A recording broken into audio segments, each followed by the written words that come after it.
nap right Yeah. there. To get angry and start throwing stuff. Why don't you work on that, Rob? Yeah, that would be A good. little side gig. You may get taken out when the commercial, or no commercials get paid today. Yeah, the sales guys. Exactly right, we said, cool. Anyway, guys, good morning. Thank you for coming, and I know there's a lot going on right now, so let's go ahead and get started, because we have a full agenda today, as we always do. Partner, Cheryl, Hello, hello. I saw you, come on. Is there anything you would like me to talk about today, sir? Oh, that's a great question. Tell me where do you see, because we were told last week by some of our agents that all of a sudden the whole thing with the NAR settlement is like, next.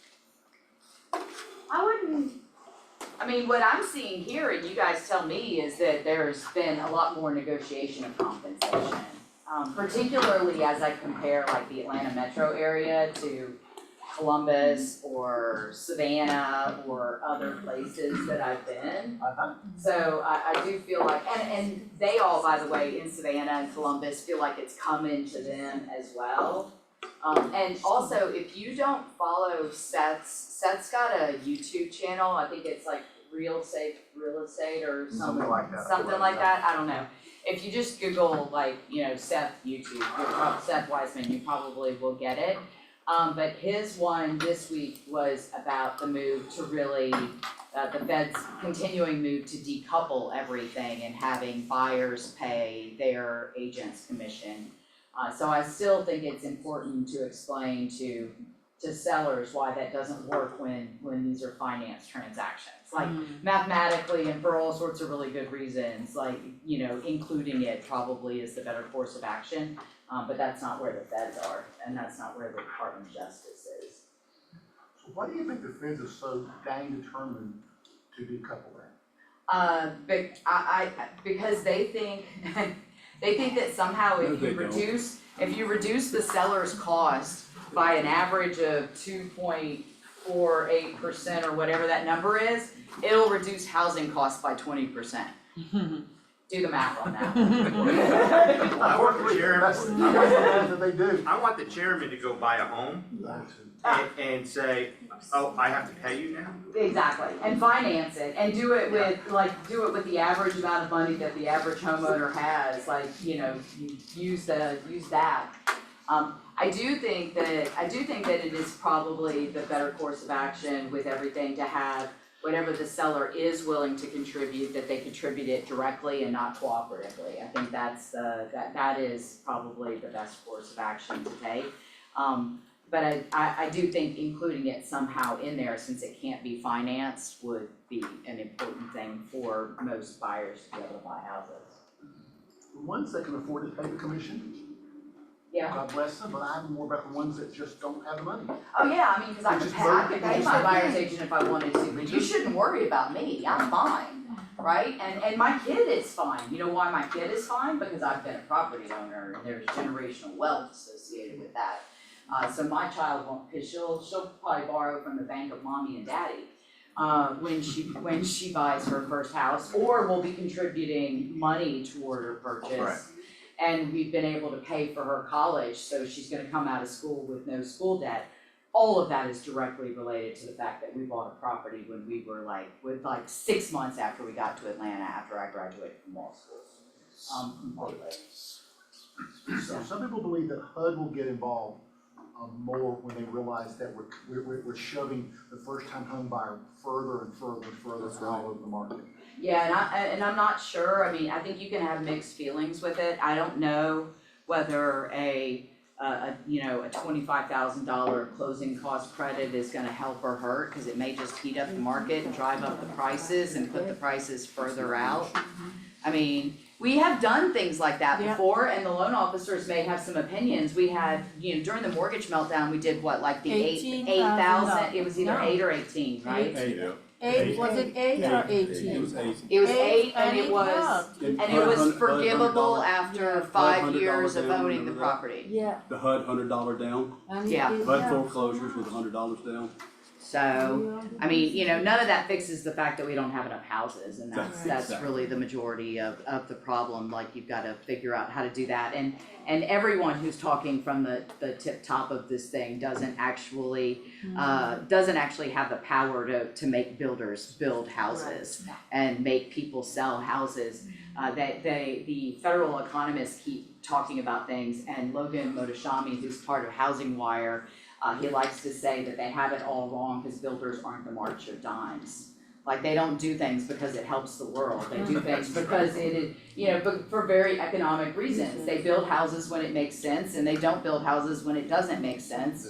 And a lot of them got out of the market when the mortgage meltdown happened, and I remember talking to Lewis Reeves years ago, like right as the market was getting really bad. And there had been a scare a few years before that, and he had been holding a lot of houses at that point, and Lewis built some fairly expensive houses. And he learned his lesson in terms of, I'm not gonna hang myself out there and have a whole lot of inventory, because if the market turns, if planes hit the World Trade Center, you know, if something like that happens that affects the economy, I don't wanna be left holding the bag for all of it, so. But And buyer's agents don't want to work for free either, do they? well, and what I really hope is, I mean, I don't know, you guys tell me what you've seen, but I really don't want buyers to go unrepresented. Because a lot of the more problematic transactions that we've seen have involved unrepresented buyers. Buyer agency is extremely important for everybody, but particularly, like, I would have a buyer's agent and I can work my way through a transaction, but I would still have a buyer's agent. I'm not the one who needs it, and I'm the one who can afford it, and the ones that can't afford it are the ones who most need it. It is. So, well, next month we are doing, I think we're doing code of ethics, right? Yep. Yes. So, even if you have taken the code of ethics in the last 2.5 years, if you're not sure, you can go on to either the GAR website, I think, tells you. I know the NAR site does, because that's usually how I check mine, to make sure that I have it. But you get 3 hours of CE credit, and you don't have to take a test if you come to the class. So it's just 3 hours of lecture that I'll be rewriting, because part of this cycle was made wrong by the settlement, so there are a few things. License law, when you're pushing that? What? When you're pushing license law? I think that for license law, we may put up a Zoom at some point. What invariably happens with license law is one person says, I need it, and I've waited 3 years, 11 months, and 2.5 weeks. And I need it by the end of the current month. And then we schedule a class and they don't come to it, and then I'll come. and then the next month, one agent says, we need, I've waited 3 months or 3 years, so I try and throw them up periodically.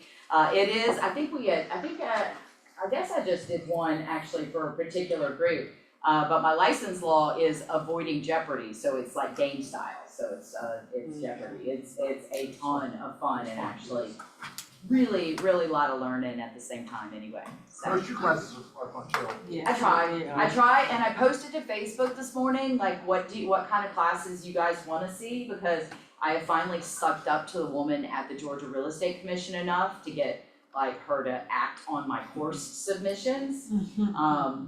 I know a lot about her family now, and so her daughter's thinking about becoming a paralegal, yeah, whatever. But I was trying to figure out what classes, like any new classes to submit. Some of them I've just been submitting to get rid of Hal Hanson's old boring horse names. I love Hal, but he like negotiation and the F-222 is not actually the most engaging course name ever. So let me know, or you can comment on the Facebook if you have any course suggestions for things that you want me to teach, so. Any questions you want all? Thank you, guys. Thank you, Cheryl Hammond. Good morning, everybody. Good Morning. We have random snippets from Reed and Danielle. So Danielle, are you gonna go first? Yes, good morning, everyone. I'm Danielle Delinky with Silverton Mortgage. Just want to remind everybody that we have a really great VA loan program. We charge our veterans 0 fees, not even a credit report pulling fees. So, if you have any veterans, send them our way. There's also a state program that has a really low interest rate out there that I think is under 5%, so. It is. It's, Georgia Dream has rolled out a new, their VA loan. And there's no down payment assistance, but they actually have kind of a subsidized interest rate. It's Really actually, it was low. under 5%, last week. So, now, as for today, that's a different story. Look at Kyle over there smiling like a mule eating briars. It's good. That's a southern, it's Like a mule briars. eating briar. Have y'all ever seen a horse with mule eating? They kind of do the teeth. That's what You're southern. I am from South Georgia. Yeah. We never heard that. I've never heard that before. I'm still trying to picture it in my head. Oh, y'all be thinking about that all day. Anyway, so I guess what I want to say is rates are back to about where they were in July. And honestly, guys, I just want to tell you, whenever somebody starts forecasting rates, just smile and nod your head. Let them Yes. enjoy their little moment in the sun, because who knows if they're gonna be, here's the thing, they'll probably be right at some point, right? Right. So even a clock that stopped is right once a day, right? Or twice a day. So, whatever. But I want to encourage you guys, and I was thinking about this, and Jim, I won't take too long, I promise. I want you guys to, I want us to stop looking at snapshots. We are not running sprints. Guys, this is our business. This is what we do. We're in this for the long haul. And the only thing that looking at the micro view is, it might give you an idea where you need to adjust, but don't let it affect the overall trajectory. Now, I'm gonna give you an example. So, anybody know what the projection is for rainfall in Atlanta for October 2024? 0. Thank you. 0.00 inches. How many times has that ever happened that we had an actual calendar month with no rain? Never. Never. Since they started keeping records in the 1870s or whatever. How much rainfall was there so anyway, if you just look at that, the sky is flipping falling, right? Get out the 5-gallon buckets, fill them up, because it stopped raining forever. It's never gonna rain again. Right? How much rain was there in July of 2024? A lot. A lot. 12.47 inches. One of the wettest Julys on record. So what do? 6.235 inches average, right? I'm gonna give you a personal example. Because I'm telling you guys, I face the same temptation you do. To go, oh my gosh, everything's horrible. So, 2020 production. How much loans did I, by the grace of God, close in 2024? 2. Number of loans? 296. Okay. Oh, Right. 84 million. Kyle, go ahead. Wonderful job. Thank you. The other one. What about 2024? 2024. A third of that? Well, it looks like it might, if I make 28 million, I'll get to go on the President's Club trip. If is right. I'm not there now, I can tell you that. Okay, what am I gonna do? Oh my gosh, I gotta go find another job. Oh my gosh, I gotta get out of the business. That's not the way for us to look at it. Just let me say this, guys. Zoom out. Look at the big picture. You're building a business. Now, hopefully, you guys are in a situation where you can keep the bills paid right now. And I know for some people that is a challenge. But if you can endure this season, what happens the next time we have a cycle like that, Brenda? You're ready. Because you've been through a cycle like this before. And you realize, shoot, when I have good times, I gotta get some reserve, because our business, I don't care how good you are, it's going to have ups and downs. Now, part of the job that we have to do is to do the right things day by day, to make those, instead of having ups and downs like this, we have ups and downs that are more like this, right? But I'll just encourage you guys, zoom out. Don't get so freaked out about what interest rates are doing. I can do the same thing with interest rates, right? 8.25, 2.5, and right now, today, after yesterday's bond debacle, we're at about 6.875 on a 30-year fixed. Look at the average. So, dial down the angst. Look at it from a long-term view. We're going to be okay. Jim, is it true that God's not making any more dirt? And until Elon Musk figures out how to get us to Mars to colonize it, this is what we got. And people are going to need houses. That's all I got. Yeah, that's good. Good, thank you. Okay, thank you. What's the sponsor? Come on up, First American. Hello, everybody. Hi, I am Taylor Rogowski, and I am the North Atlanta Area Manager for First American Home Warranty, so hello. And welcome to the More You Know about First American Home Warranty. Did you know that First American has been selling home warranties since 1984, and we are backed by First American Title, who's been in the business since the late 1800s. They created title insurance, so we are not going anywhere. Our coverage is outstanding and remarkably comprehensive. Good thing for that, because did you know that 49% of our customers have at least one major system or appliance break within the first year? And of that number, 31% of those people filed the claim within the first 90 days. Just in my territory alone so far, we have paid out around $2 million in claims this year. Now, in 2023, did you know First American had a denial rate of less than 7%. That is the lowest in this industry by a mile, so we are a safe bet.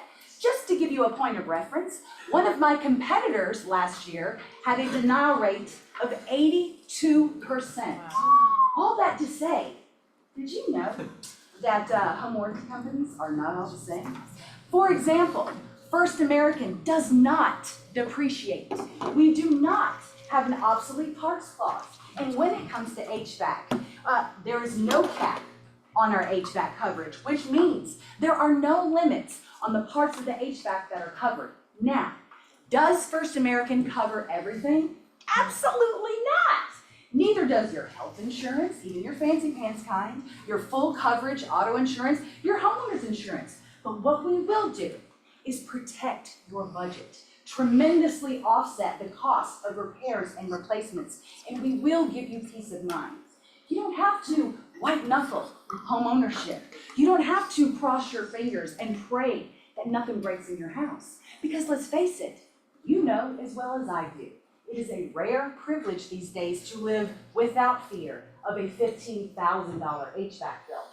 Finally, did you know that a First American home warranty comes with a local rep, a charming, relatively funny, but super dependable area manager? That's me, in case we're all not on the same page. Did you know that I answer my phone? True story. And if I don't answer right away, I will return that phone call, that email, that text, that telegram within an hour or two, because sometimes I'm in meetings such as this one. I do that because our relationship that we are building together, it matters to me. And your relationship with your clients actually matters to me. I knew there was something else I forgot. Did you know that I am currently taking orders? The timing is crazy, right? But if you have a listing or a contract or a property where you forgot to give a closing gift, call me. And that concludes this morning's session of The More You Know.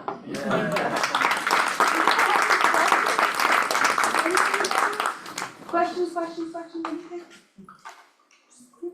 Have a good day. Covered. All right, guys, moving on.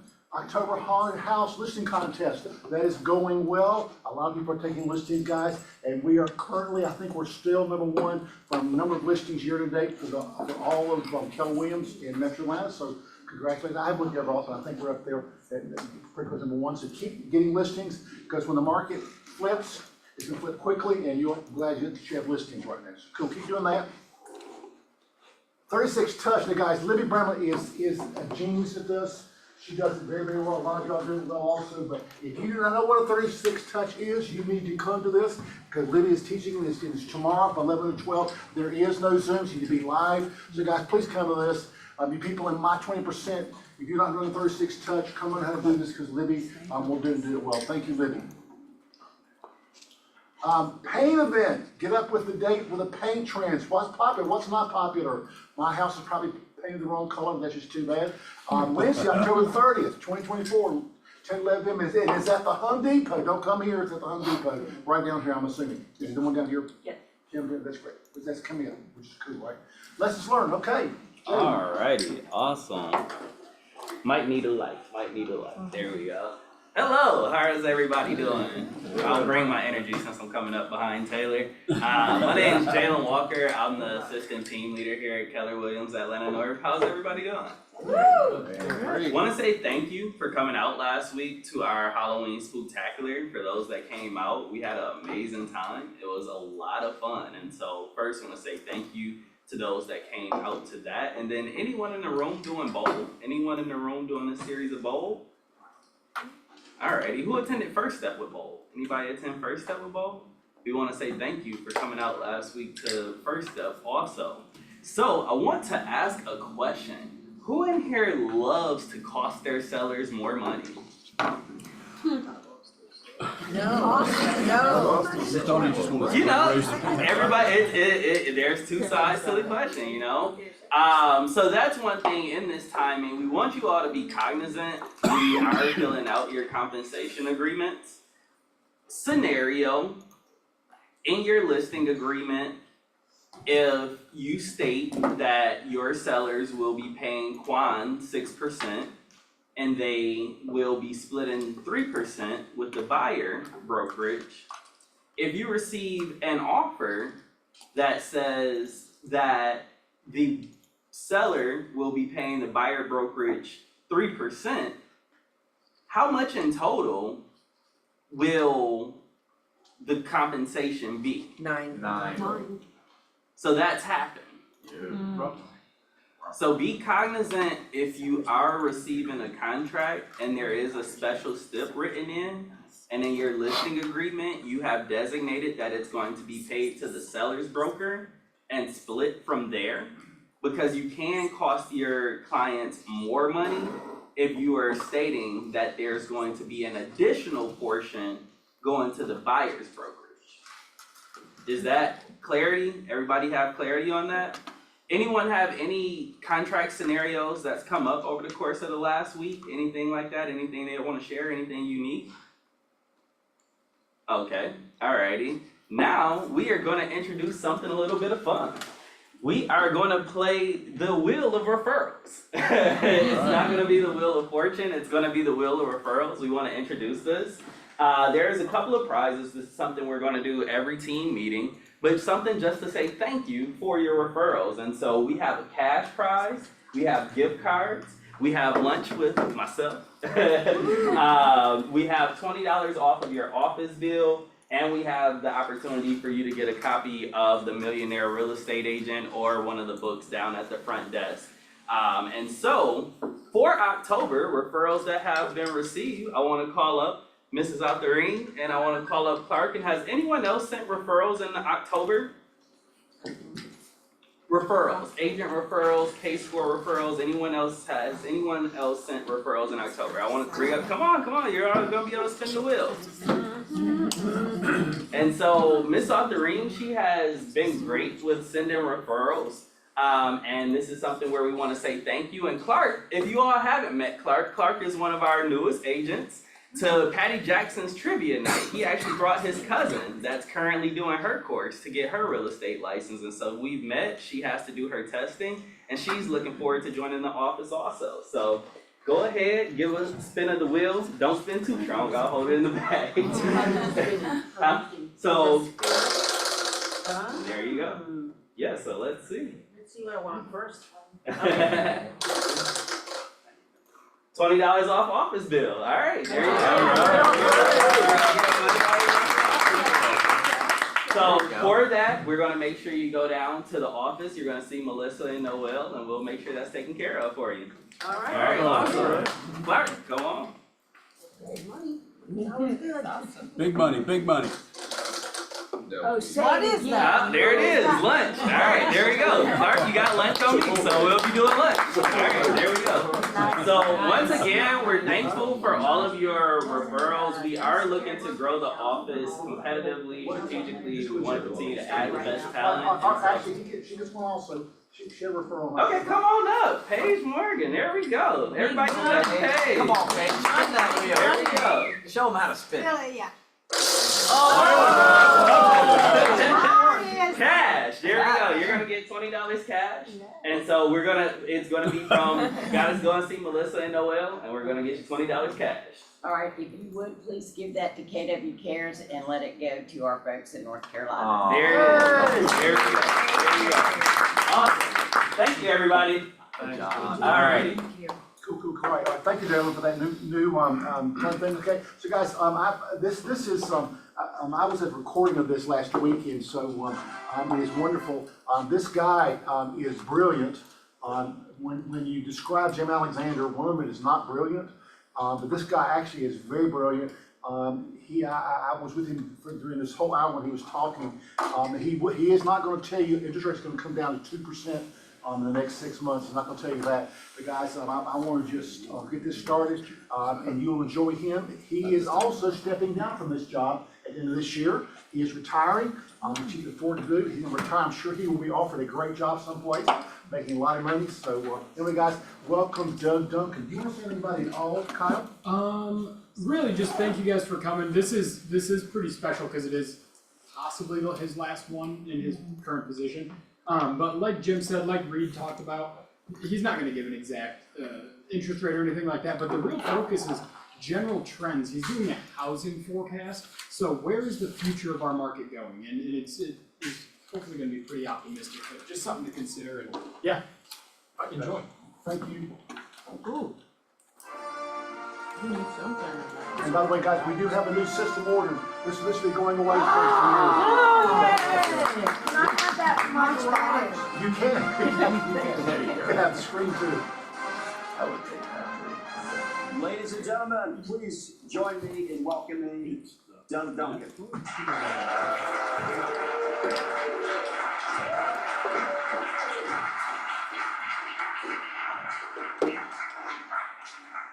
It's great to hear your thing. Well, we're so happy to have you here at Music News here in Alfred. Join us bring money. So your career as an economist, and I've been following you forever and been friends with you for a long time. You made thousands of forecasts. You made thousands. And not all of them were accurate, right? It's great business to be able to, not always have to be right. But by the way, I've done a lot of that myself, leading every day. The list of awards that you've won arguably suggests that you've been the best in your field for quite some time. Recently, you made a forecast that made the news. That's not really unusual. A lot of your forecasts do make the news, but this one was fascinating. Your forecast was just a bit unusual, and I wanted to share this with the audience, which is you forecasted your own retirement at Carrick News. Tell me about that. Yeah, there was a little industry newsletter that caught a whiff that I might be retiring, and they called and said, "Is that true?" I said, "Yeah." They said, "People know." I said, "I don't know." And so he printed a little thing, and then National Mortgage News, the reporter Brad Finkelson, who's known for a long time, read that blurb from that newsletter, and he called and said, "Is that true?" And I said, "Yes." And so he printed an article, and then Yahoo picked it up, and that was their headline, which I love the headline. Hopefully I get that right.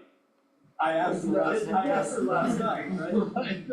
I did have a couple glasses of red wine, but I asked you, because this is still accurate, can we still count on your forecast? December 27th, I'm actually no longer the chief economist. I stepped down from that role 2 weeks ago, and Mark Palin, who has been with me for 15 years, is now the chief economist at NAA.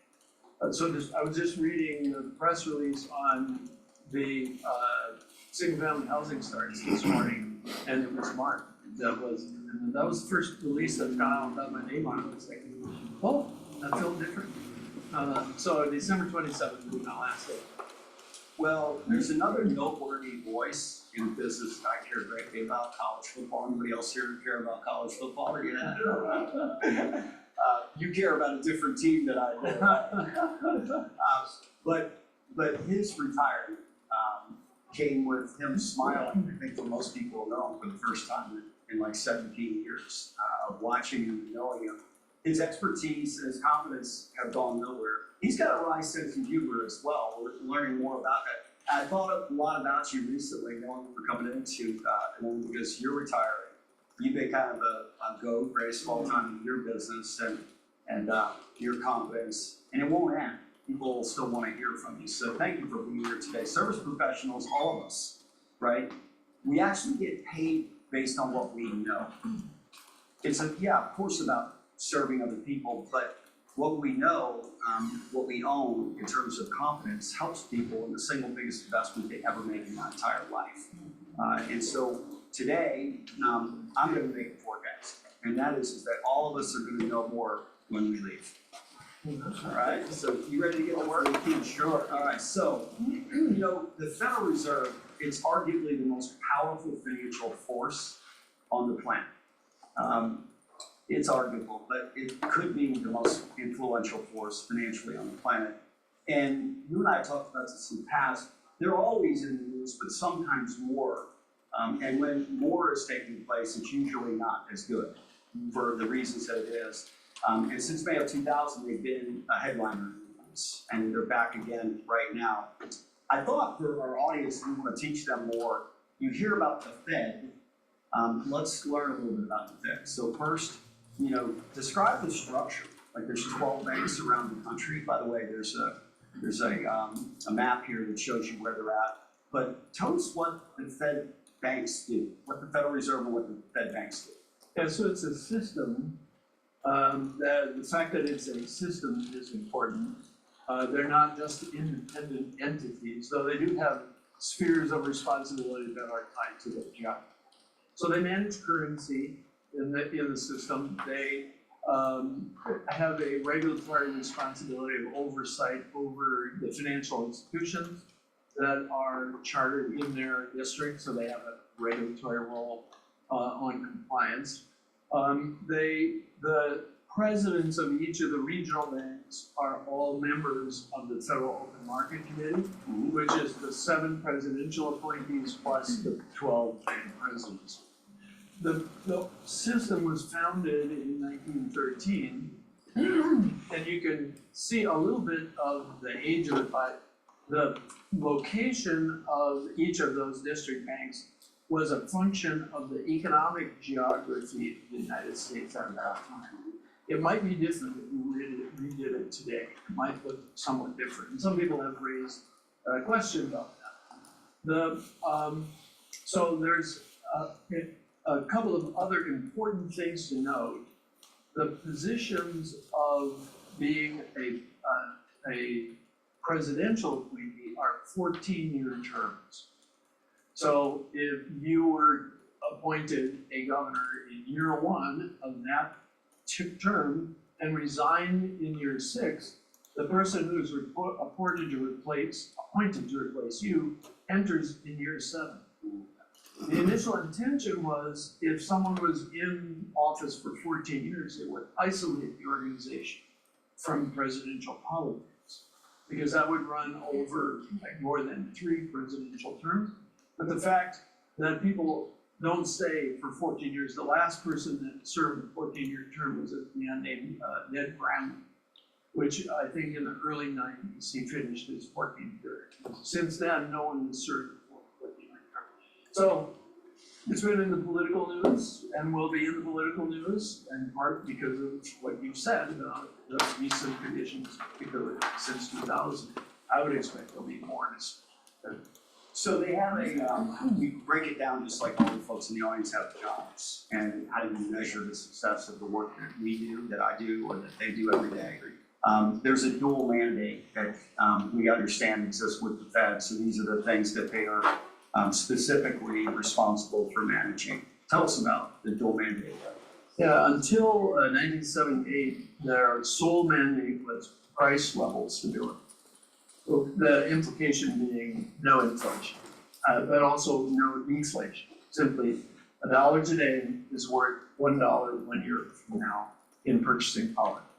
That has changed in a couple of important ways. In 1978, a bill called Humphrey-Hawkins was passed, which gave them a labor mandate, that is maximum employment while maximizing employment while maintaining price stability.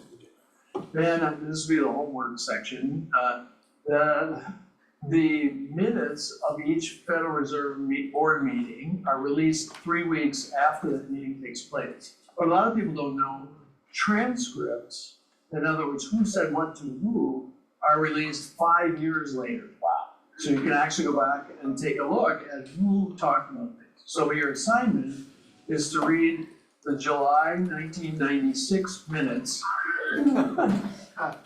in which Alan Greenspan and Janet Yellen had a discussion, should we set a target for inflation as opposed to no inflation. In the course of that, Janet Yellen asked Greenspan, what's the appropriate level of inflation? And he said, it's the level of inflation that does not impact either business or household decision making. And then she said, well, could you give us a number? And then in parentheses, it says laughter. And so he said, the proper rate is 0 if properly measured. So today, you can fast forward to Ben Bernanke's institution of a 2% target. So there's not a number related to employment, it is just maximizing employment in an area of price level stability, which they have chosen to define as 2%. So we have dual mandate, we have full employment, like people who want to work, they're willing and capable of working, making sure that they can get jobs, and at the same time, keeping inflation at a nominal rate, at a minimal rate. And 2% is kind of the number that seems to be traveling these days, right? So, and it's a little bit akin to housing, right? You don't want the house value to be deflating. Nobody does. It'd be hard to sell houses if that was the case. We also don't want it to be at 20% a year or 1.5% a month, because we're all living through that era now and the consequences of it. Hey, so there's a lot of conspiracy theories in the world. One of the questions I have to ask you now, it wasn't on my schedule to ask, but we talked about it a bit last night. So there was a payroll report that came out. It comes out the first Friday of every month, by the way. And that's the dual mandate. There's employment. What's the strength of employment, which feeds into the strength of the economy. And the forecast by all of these very bright forecasters, really bright forecasters, like guys I know, was 150,000 jobs that was going to be created. So if you go back a couple of weeks, rates had gotten down where they wanted to go below 6. They were pushing to get there. And then the non-farm payroll came out at 254,000 jobs versus 150, which is a lot stronger. And I had at least 5 texts saying that I'm sure the government is fixing this. Well, so how do this non-farm payroll, how do they actually calculate it? The Labor Department report is based on 2 separate sources of data. So the technical term for one side is called the Establishment Survey. So every company that has 1,000 employees or more has to report. They are required to report. And then for those companies who have less than 1,000, there's a sample that is surveyed about what's happening, the number of people on their payroll and wage rates and those kinds of things. There's a second side called the household, and that is a survey of 60,000 households, asking them, are you working? Are you more than one job? Is it full-time, part-time? That's the side that the unemployment rate comes from. So it's actually 2 different surveys, which results in a whole bunch of different pieces of information, most of which are not publicized, but which economists spend a lot of time digging around in. So one of the things that has happened broadly to statistics at the federal level is a reduction in survey response rates. That's been falling for some time.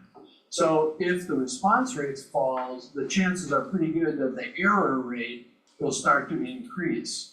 So there was a view, and I got some of the same calls that you did, as this being rigged because of the election. My answer to that is no. The people who are in our statistical agencies are professionals. They're trained in statistical survey work, those kinds of things. I'm highly doubtful that there's a political influence in that, but there is measurement error. That we're certain of. The second point that raised that same question was there is a time over which employment data are re-benchmarked because additional information comes in over time. So there is this major re-benchmarking that takes place annually. And in this instance, the number of jobs had been overstated by 818,000 jobs. And so that raised a question. Conspiracy thing. I don't believe that was true, because if you go back and look at the history of those benchmarks, there are about 7 more that are roughly equal in size, equally distributed in overestimates and underestimates. So I just don't believe that there is some.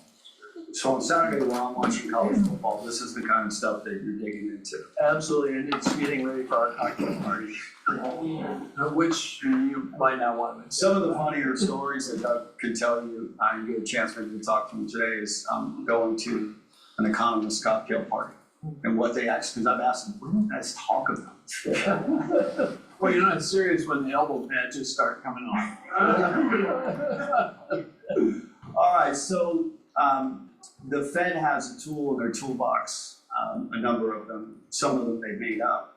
But the tool that they have is the cost of money, the short-term base. I'd like you to explain that, and then also, does their dropping rates, does that affect the entire yield curve, including 30-year fixed-rate mortgages? So a lot of our consumers, when they heard 2 weeks ago that the Fed dropped rates 50 basis points, they just make an assumption. That means that all rates are now 50 basis points lower. So what rate do they control? And then does it directly or is it indirectly in correlation with their management? Yeah, their primary tool is the Fed funds rate, federal funds rate. The federal funds rate is the rate at which banks lend to each other overnight. So it's a very short-term interest rate. In fact, it's a 24-hour interest rate. That's very different than a 30-year fixed-rate mortgage and how that gets priced. So as you saw, when they cut the Fed funds unexpectedly by 50 basis points, when the market was more so expecting 25, the 10-year Treasury actually went up by about 35 basis points. In fact, that if you look at every time the Fed has started a rate cutting cycle, that happens every time. Rates go up. Rates go up initially. Yep. Then eventually, depending on where the economy goes, those things change.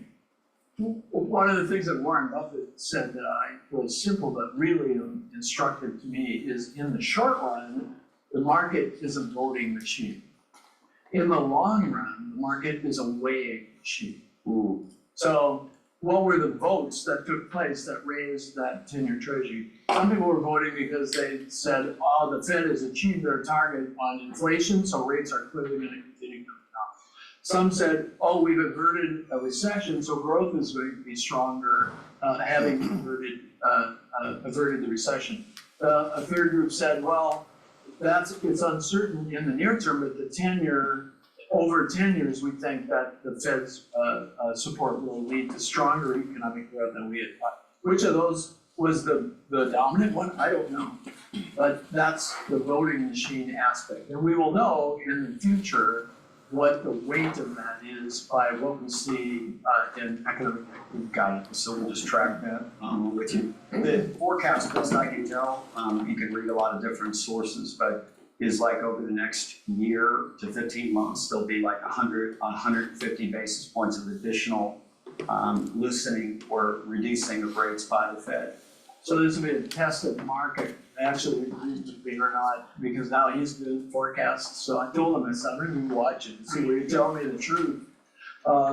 We have in the forecast another 25 basis point cut in November and then again in December.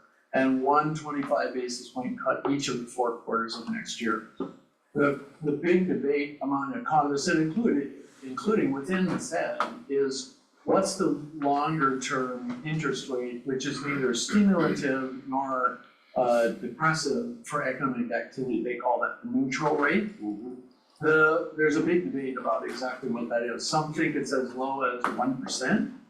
Others think as high as 4%. I'm kind of in the 3 to 3.5% range, which is higher than the average in that.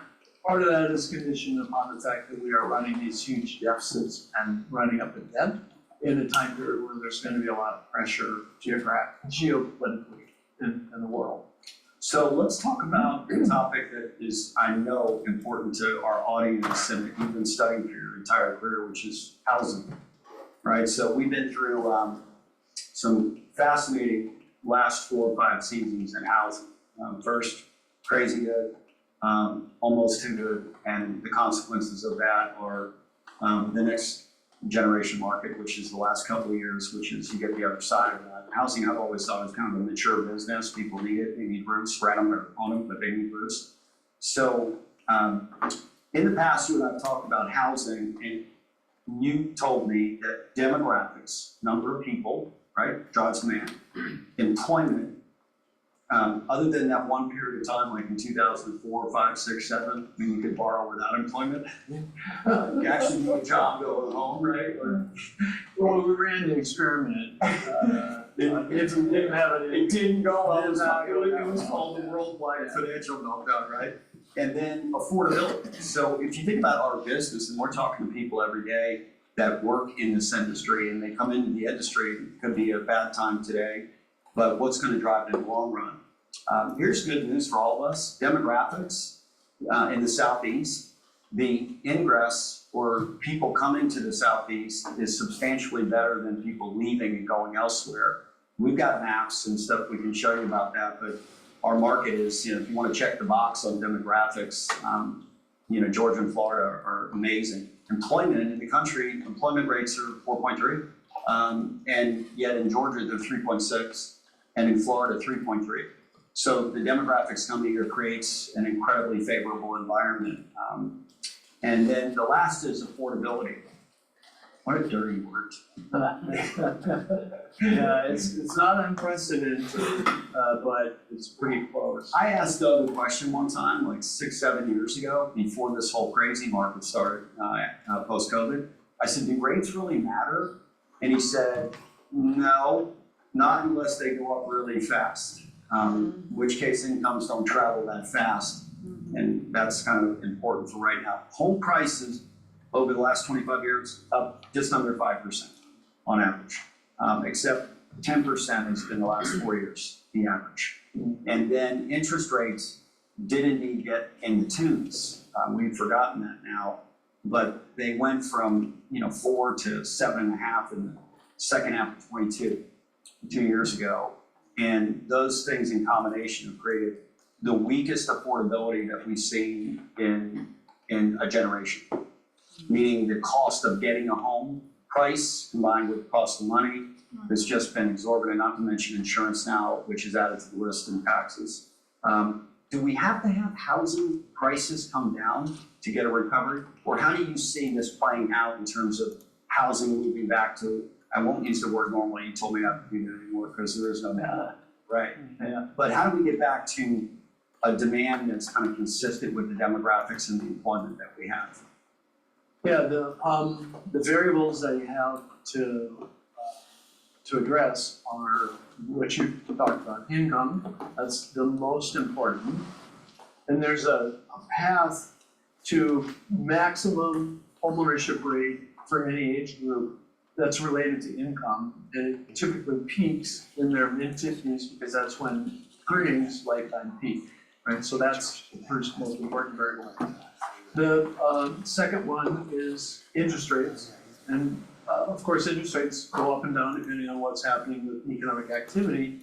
If you go back to when Humphrey Hawkins was passed, within a 2-year time frame, their interest rates were at 18%. There was still housing activity. People still bought and sold homes. They were just, you had to figure out ways to make that work. And then house prices is the other. And the house prices is really a function of supply and demand. And we're 2 to 4 million too few units of owned and rented housing from what our demographics would suggest. So there's gonna be continued pressure on house price going forward. So if interest rates come down, you may well see an offsetting increase in house price, simply because it will spur demand and against a market where the demographics of demand are stronger than the development of supply.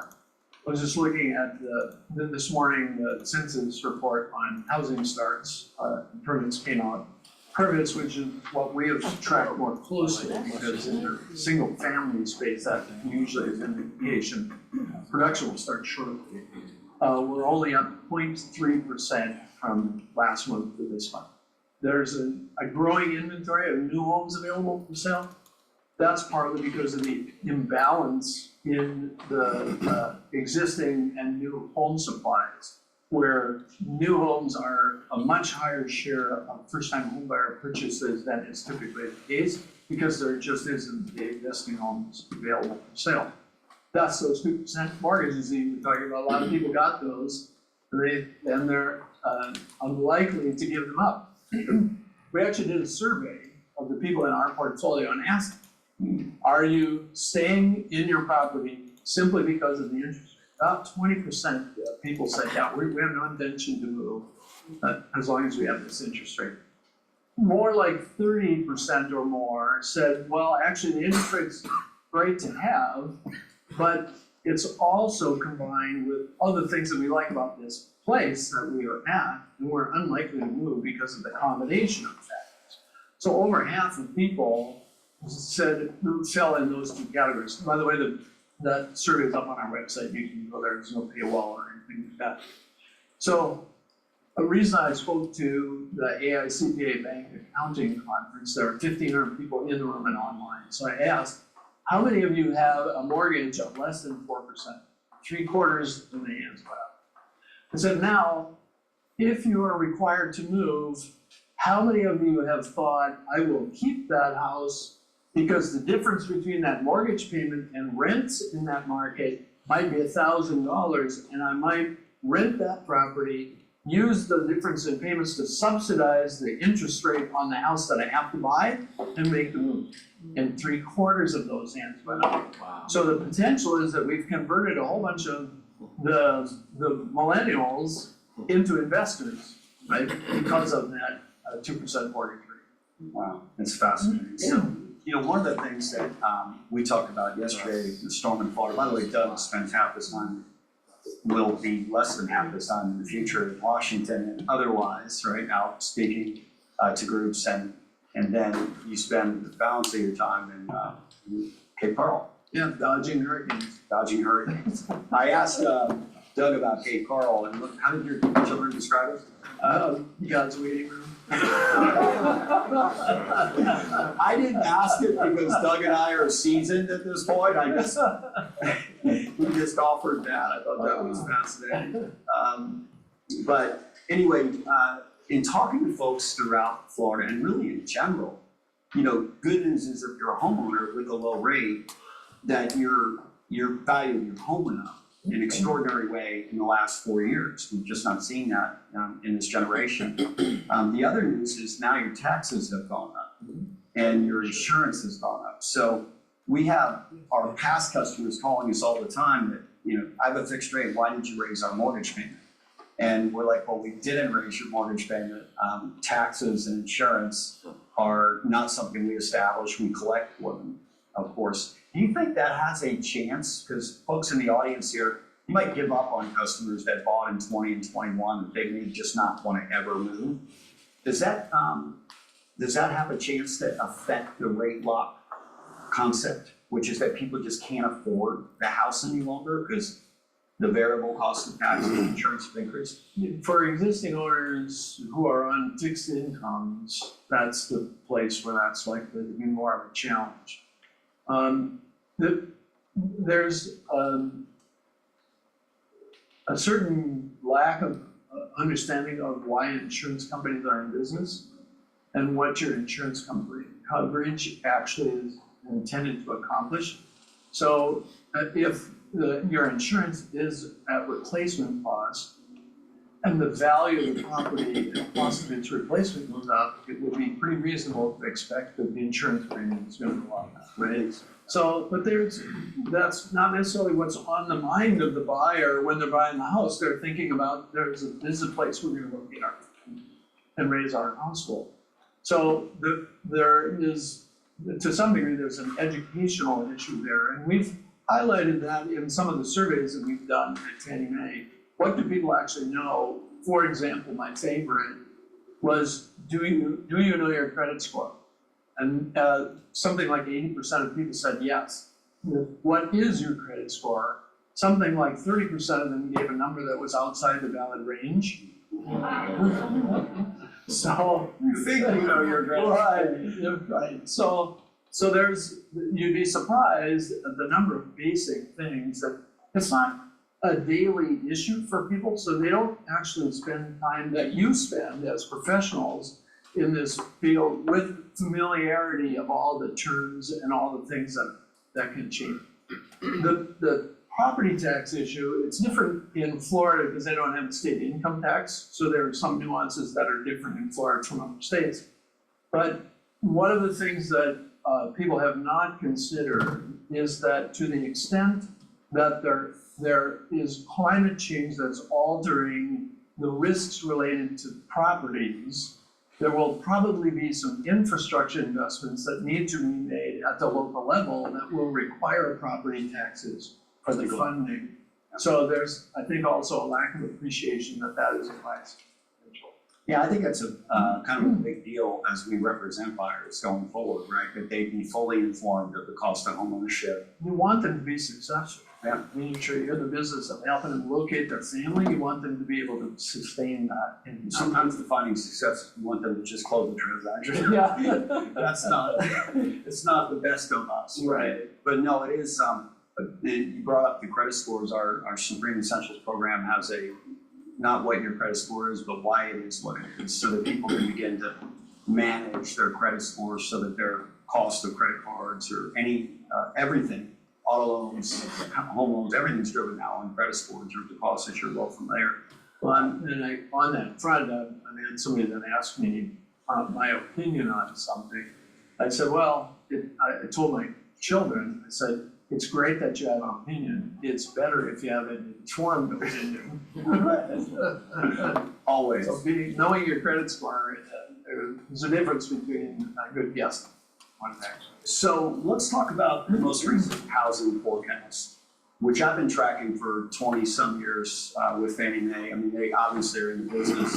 They're the largest issuer of debt in the world, other than, federal government. So to the extent that they spend a bit of time. How many staff members did you have when you were running your forecasting business?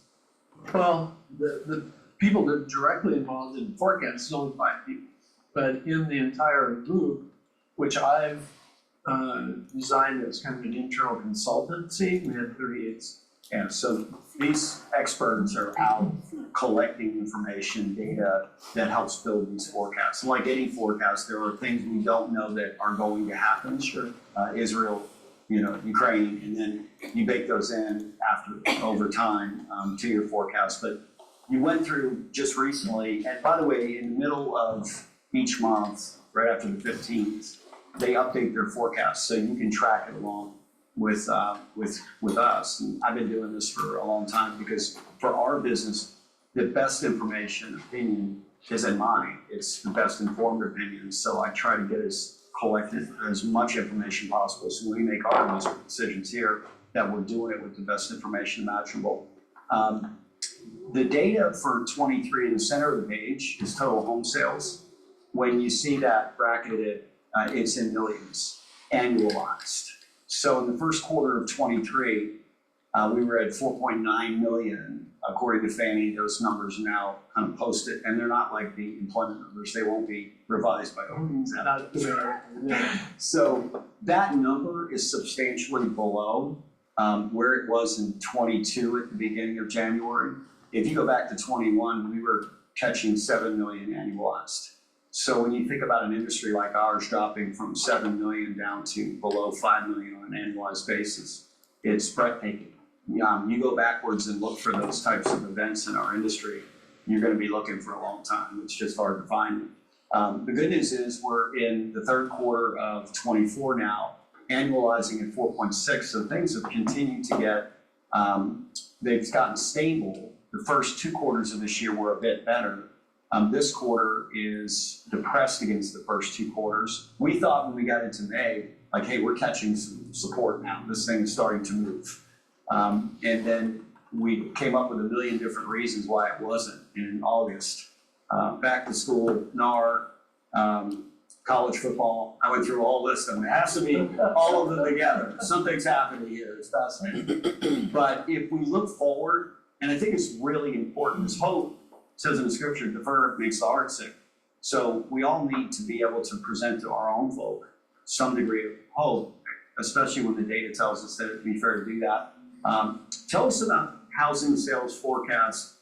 We're in the third quarter. Walk us through 2025, and tell us how you guys are forecasting the next 15 months. Yeah, let me start by going back to your statement that we shouldn't use the word normal. So there is a question about whether COVID and the policy responses to COVID changed the structure of the US economy in a fundamental way. And that comes up as an important question because you'll see people referring to 2019 levels. And that carries the assumption that the economy looks just like it did in 2019. I can tell you it doesn't look that way. So the housing component of that, if you consider at the start of COVID, when you told your employees or you were told as an employee, for the foreseeable future, you can work from home, that was a grant of an increase in real disposable income. Because your commuting cost that day was translated into disposable income. Yeah. Now, if you tell an employee, you're going to have to come back to work, you're telling them you're going to take a pay cut. So it's not surprising that people would resist that. So what else happened in that transaction?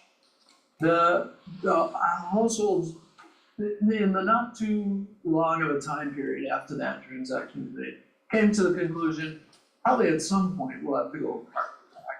But let's say we only have to go back 2 days a week. Housing is cheaper further out from the urban center in most urban areas. So you might buy a house further out because you can get more house for the same price. Because you only have to commute 2 days a week instead of 5 days. So you shifted the geographic spatial distribution of housing, I think, in a permanent way. If you went back 10 years ago, there was a big article in the Wall Street Journal about who's gonna buy all these boomer suburban 4-bedroom houses. Well, it's gonna be millennials who have to have a bedroom for mom and dad and a bedroom for 1.8 kids. I'm not sure about the 0.8, how that works, but, and probably 1 or 2 offices. Now that's an important also part of that exchange. You agreed implicitly with your employer you would provide the workspace for yourself in that home as part of the bargain for you being able to work from home. Now that left the owner of the real estate in which you previously worked wondering what's the real value now of this real estate. This is why we're not using the word normal. All these adjustments are still taking place. So you see the valuations in regional banks had fallen pretty significantly because they're heavily invested in commercial real estate in their markets. So this is still working its way through the US economic system. So what about housing?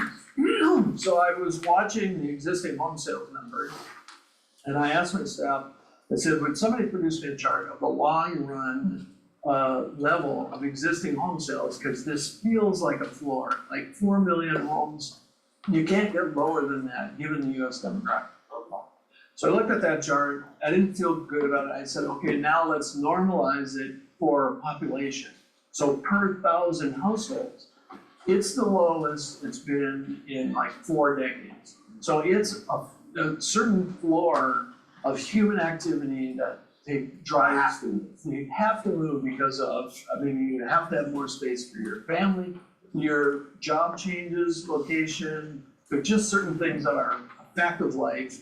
And maybe 4 million is the lower limit on that. So if you look at the forecast for 25, you'll see that existing home sales forecast is up. I'm not sure, I think the updated forecast is being released today, so I didn't see it this morning, but I think it's up maybe about 10% over last year. New home sales staying pretty close to what they were this year, because there is a pretty good sized inventory of new homes available for sale that's waiting for household incomes to catch up to that price point. But another example of the fact that things are not normal is when rates hit that 7% level, you saw and you did introduce 2-1 buy downs, those kind of things to improve affordability issue for first timers. The builders got on board with that too. 2% permanent buy down, for example. If you think about that, that was at a 7% price point. If the Fed eases and the interest rates come down, they're probably gonna be somewhere around 5. That's saving that household all the upfront fees they would have had to refinance because they automatically get there because of that buy, right? So that was a very fast response to a 7% mortgage rate, which just demonstrated how flexible markets can be if they're allowed. So they've sort of exhausted the eligible first-time buyers that can afford to get into new home space. Difficult for builders to build to that space. Some of them are making progress, but there's a square footage dollar amount that sort of calibrates to their profit margin. And they're in business to make money, so if they can't meet that, then that will impact the supply growth. So, the good news is it'll be our first year in 3 years where housing sales are actually up. We think so. If the forecast holds. By the way, a recession is 2 consecutive quarters, technically, where you've had declines. And I think we had 8 in our industry. 7 or 8 quarters of consecutive declines in housing sales. So if it's felt hard, that's because it's been really hard. Right, that's right. That's why we did handle hard better, because it's been really hard. And we'll hopefully get to the other side where we can tell a really cool story about getting through hard. Demographics are positive. That's the good news is every human on the planet puts their head down on a piece of real estate every night. That will always be true. Yep. And we have more people, more households forming. So if we get the supply there at an affordability, an appropriate level of affordability, it'll be a good business.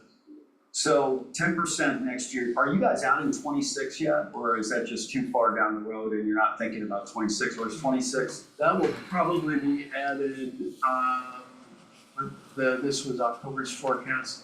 Not sure if we, it should come soon. Okay, cool. Interest rates next year. We talked about the Fed, so you have them forecast to be 150 basis points below where they're currently at. Where the Fed funds target. So you have November, you have December, and 4 additional cuts next year.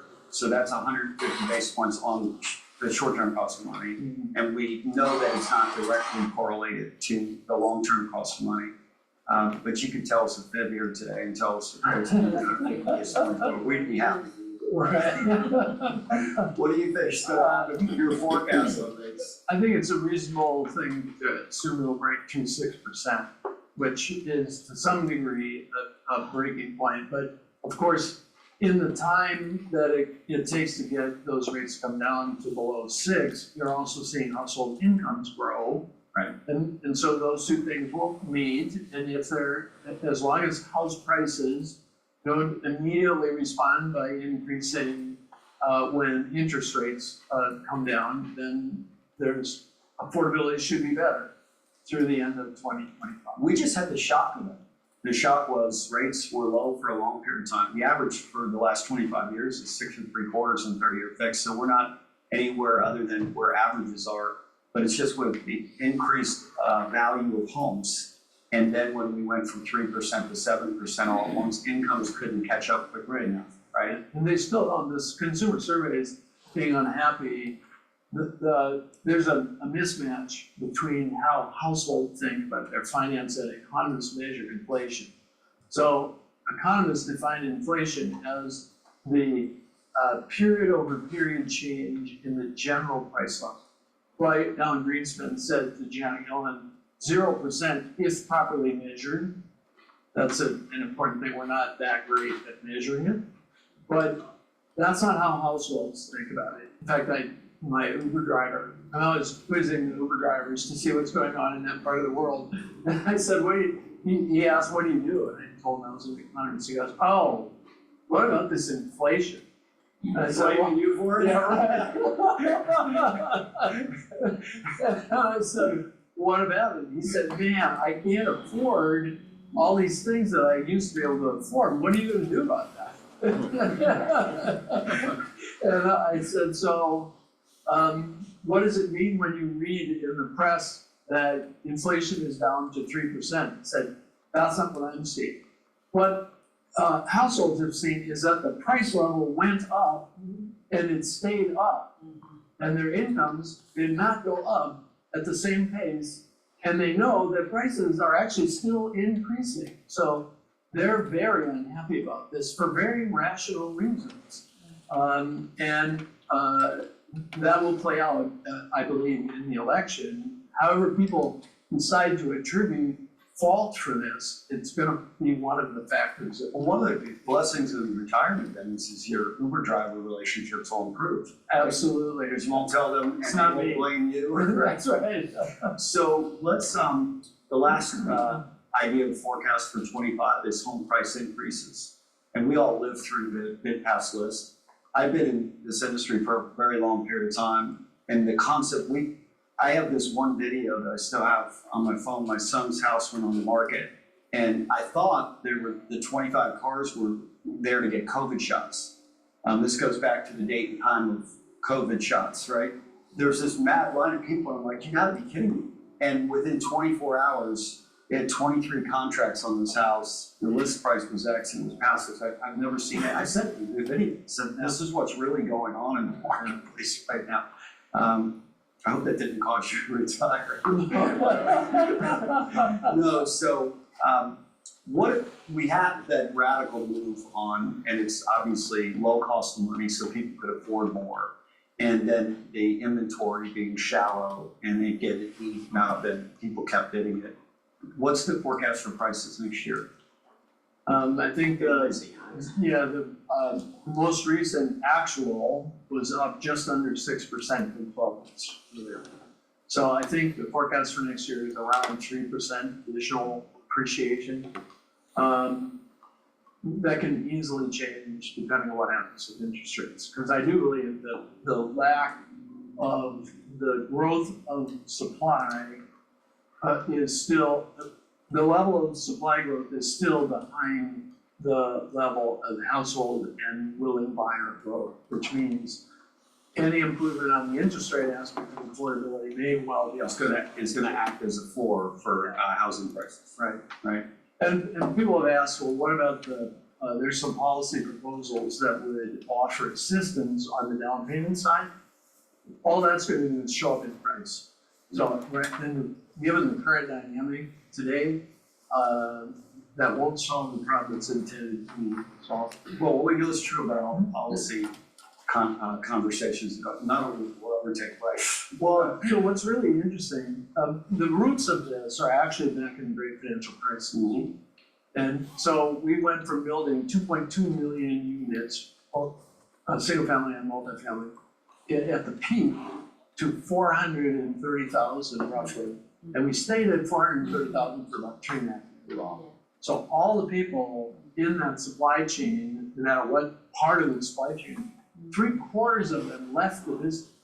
We've been spending all this time rebuilding the supply chain. In the meantime, we conducted monetary policy to lock in the existing owners where they are, right? So the roots of this were planted a long time ago. The great financial crisis led to millions of foreclosures, which we, in our survey work, started to see the change in consumer attitudes at the end of 2012. So we said, okay, housing is now changing profile and it's going to be a growth profile. In 2014, in the fourth quarter, we released a survey result and we said, now the problem is supply. You're like, you have lost your mind. We just had how many million foreclosures? Turns out for 10 years later, we're still on. It's on. And it's, the benefit of being in the southeast is people are coming here. But the other part of that trade is we're not building housing really fast enough, so values are probably gonna get stimulated. Hey, if we were talking to your son, he's out thinking about buying a home, we said, hey, I can only give you 2 things to watch to determine where interest rates are gonna go. What are the 2 things that you would tell someone in the audience here to tell their buyers to watch? Because there's so much economic data, so much news that comes out every single day. What would you tell them to watch? Well, you started with some discussion about employment, and in a given market, if employment is growing, that's effective demand. People who have jobs are earning incomes, therefore, if they want to buy a house, at some point they will be able to. So if there's not job growth, there's a very good chance that the market is sort of flat. Because it's not, people are not accumulating additional income that would lead them to purchase. If employment is declining, it goes the other direction. So the first thing I'd be watching is what's happening to the local employment market. And incidentally, we were having a conversation about college towns. There are 2 things that lead to stability in the housing market. One is universities, and the other one is hospitals. Those 2 things are very resistant to cyclical fluctuation. They're pretty stable. So the other thing that I would watch is what is related to that. What is happening in the supply space, and is there mobility in that space? So there's to some degree in the existing home market, what is missing is churn. Because if somebody is selling the home they currently own, but buying another one, the net addition to supply is actually 0. One on the demand side, one on the supply side. But the churn is important, and that's part of where the pricing comes. Pricing gets adjusted to current market values through that churn. So if there is turnover that's not related to loss of employment, that gives you some sense of the volatility or the vibrancy of that market. Just for all of our viewers, the first Friday of each month is when the unemployment payroll employment report comes out, and that tends to be the big trigger point for direction and interest rates in our business, always has been, to your point. Let's not talk politics. That's a good idea. That said, what keeps you up at night, like as an economist, when you think about where our nation is today from an economic standpoint? What are the things that concern you most? Yeah, I have to say, recently I have been very concerned about war. This is something we haven't really talked about for a long time, but there's a lot of things going on today. We are actually actively engaged in war in at least 2 theaters. One is provision of military supply and training in Ukraine. The other one is we just sent 100 soldiers and some of our most advanced anti-missile systems to Israel. This is a change of a magnitude I have not seen since the late 1970s, actually the late 60s. I joined the Navy in the last couple of years of Vietnam, and there are some similarities in feeling about global geopolitics to what was the case back then. From all perspectives, what does it mean for housing? One of the questions is, what do global investors think about US, whether it's treasury securities or mortgage-backed securities, fixed income assets? How are they likely to respond to the expansion of hostilities and the impact on trade? And a lot of US housing is funded by foreign investors, whether it's through the treasury market, which is the basis under which pricing the MBS exists, or whether it's direct investment in mortgage-backed securities. So there's a stake in the funding mechanism for housing. It's also the case that some of the the increase in the deficit is related to that same issue of global geopolitical strife. And to the extent that those deficits put upward pressure on the yield curve across the curve, that will also lead into what we see in the mortgage space.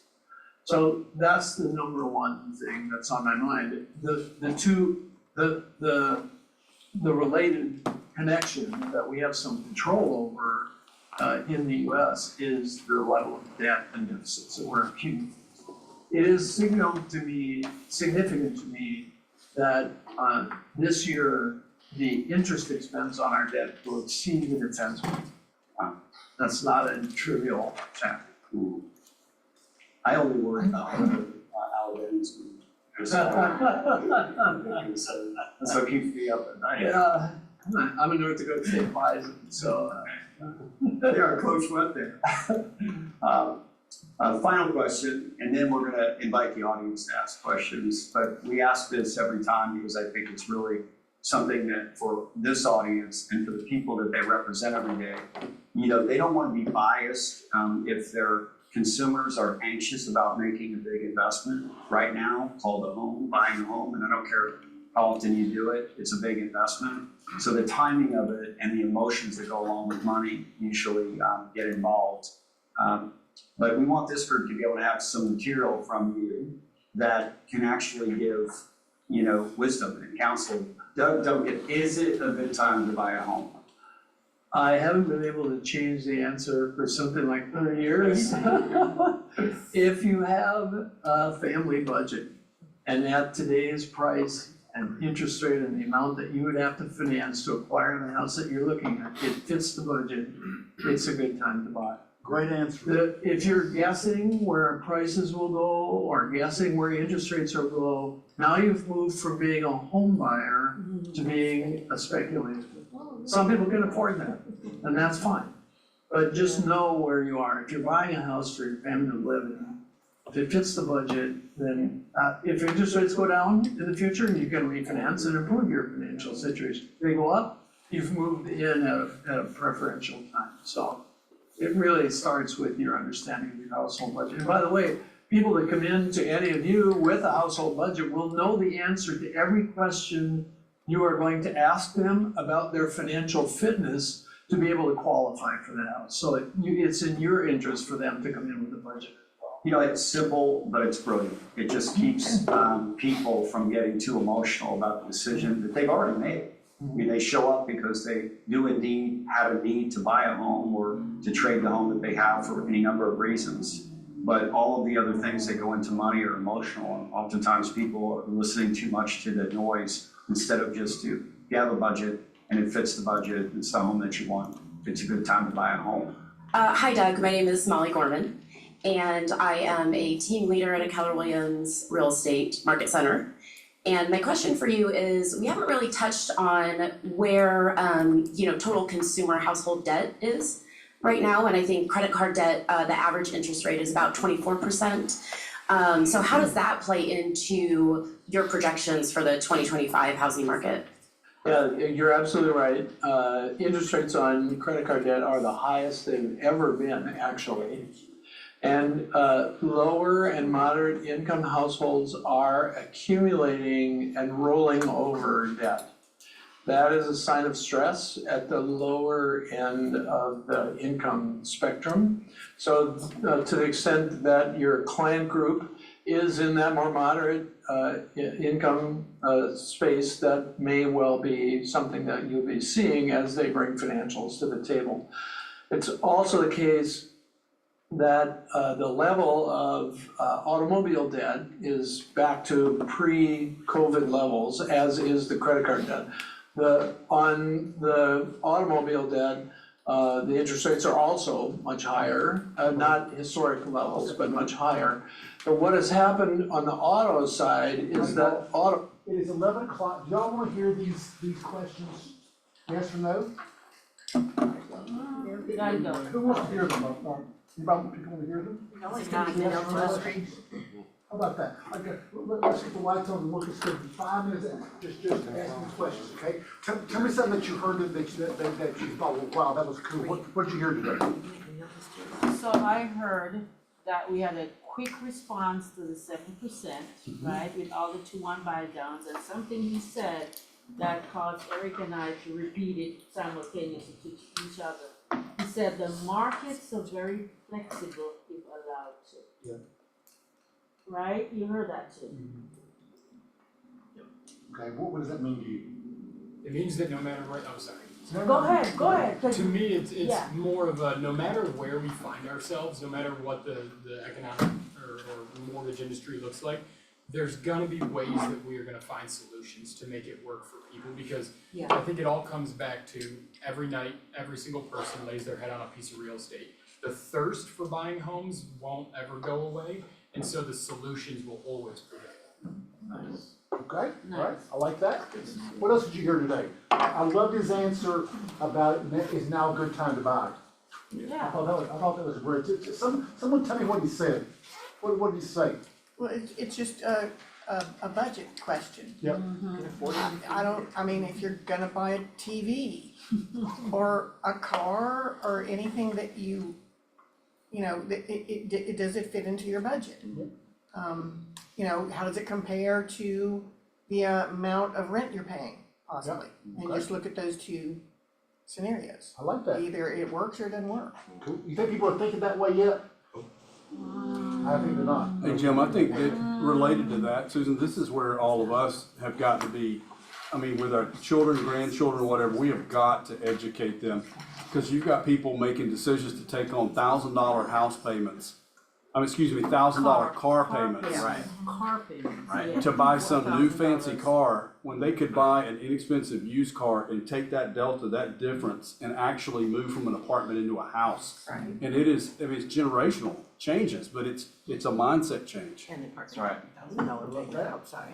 I think my two takeaways were 3% increase possibly. I thought that it might be a 3% increase next year for appreciation, and that it He looks. said more.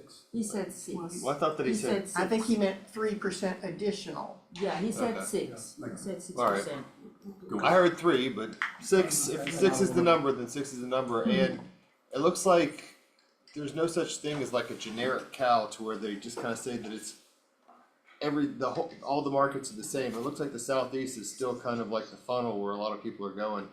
So like maybe all these forecasts kind of might be a little bit better for us in the southeast than it might be all over the rest of the world or the United States. Does it feel like Southeast is ahead of everybody else? Does it feel like that? Yeah. Don't know. It does. My friends in Florida, because of everything, they're already in a seller's market. Right? They've been in a seller's market for a while. And then the hurricanes just don't help at all. Yeah. Yeah. Anything else that you heard that you just thought, wow, that was really interesting? Anybody? Jim, this isn't related to what was said there, but something that I did hear last week that, I mean, you guys that are lenders in the room, this will make your ears perk up. So apparently in Austin, the market is way different because Lennar, if you need to move to Austin, if you want a deal on a house, that's probably the place to go. Because Lennar has got subdivisions where they're offering a 0.99% interest rate for the first year. But it's Lennar. It's Lennar, and it's Lennar's mortgage company. They've bought a forward commitment, which means they bought this tranche of money, and then they're doing a 3-2-1 buy down on top of it. So it's costing Lennar something $50,000, $60,000, $70,000 per house to get that financing package, but it's cheap, it's better for them than discounting the houses. Wow. Yeah. That's nuts, and I've never heard anything like that. Anything else you heard today that you thought, I wanna share, I wanna think of that again? I thought it was worth noting that he mentioned the millennial group that's locked into the lower interest rates. And so not only do we have that effect of locked in inventory from those folks, but also when they do choose to move, they're gonna use their current low interest rate, their current equity as a rental, use the difference in the rent that they're gonna get versus that mortgage payment to now subsidize the higher mortgage payment on the new house, thus doubling the locked-in inventory effect of those qualified buyers in that price point. So it's gonna have unfortunately, probably negative effect of that process. Who thinks most buyers or sellers are that well educated? I think we're Not not. most. Well, I mean, I went and listened to it on, Friday. Uh-huh. And the question was, do I keep it for a rental or do I sell it? And they have 100% equity. And I thought the equity thing, I thought they were gonna totally take the money and run. And they are seriously thinking about keeping it as a rental. Well, mainly because they can make $2,500 a month, which they like that idea. Are you all sophisticated, and please don't take this the wrong Yeah. way, are you all sophisticated enough to tell your clients how to do that? Yes, because we go to our mortgage people before, so yes and no, right? Right. We know how to leverage ourselves, hopefully, and ask for help. So there are two different mortgage companies in here, and they're always open to take in questions like, okay, we're going on a listing appointment and here's what I think. Can you give me some talking points? Yeah. Because I would need to talk points. Yeah, I mean, we I would need all that. do, I I would need need it, but I have the good sense to know that I need it and where to go. And how many of you are willing to give up that extra, commission? If it helps somebody? Are you willing to do that? Yeah. Cool. Yeah. I love it, I love what you're saying, this is great. I had this question last night. Yeah. Ran the contract right now to buy, and initial Money. decision was to keep the current house and buy a new one. When they got numbers of a monthly payment, they're like, we cannot afford that much on a monthly basis. So we'll need to sell our current house to be able to, feel comfortable with the monthly payment, to reduce the balance and so. And we were talking about it on the middle of night, somewhere around 11:50. They called me again, and I feel like we need to talk deeper because we are not really comfortable where we need to go. So from here, I have to go and talk. Cool. And I love the idea of calling one of the mortgage officers in here and saying, would you please talk to my client? And so give them the whole thing of, here's what it's probably gonna cost you, here's the benefit right here. And so now, and guys, I mean, I am pretty well versed in that, but I'm not sure I would know how to explain the whole process. Here's what's gonna work. And so guys, do you love the idea of using our mortgage people here to do that? It's a great idea. Great. So that's a great question. Let me have one of my partners call you and talk to you about what that looks like. And I would do that all day long because I'm not sure I would understand, probably that I'll be able to explain the process well enough. All right, want anything to this all, guys? We're past 11 o'clock. Anything else you want to add to it? Thank you for coming. Was this pretty good? Yes. I thought it was actually, it was amazing. He's so brilliant. He explains it very, very well. Yes, ma'am. And I have a guest Oh, that yes, I please. would like to introduce Charlotte to all of you. She was a realtor before, took a hiatus. Okay. Now she's a realtor again. She just passed her state test. And so in all fairness, she's looking at different KW offices, so we're grateful they are KW offices. And so she's here to check us out today. Didn't have a lot of fireworks today because we had a lot of training and information. So you can come back next week too, when we have fireworks. Okay. So Charlotte. How many people think she should probably be in this office? Anything else we can talk about today? Thank you guys. Thanks for coming. Alright. And y'all feel free to come say hello and be on your best behavior. And Rob, be on your best behavior.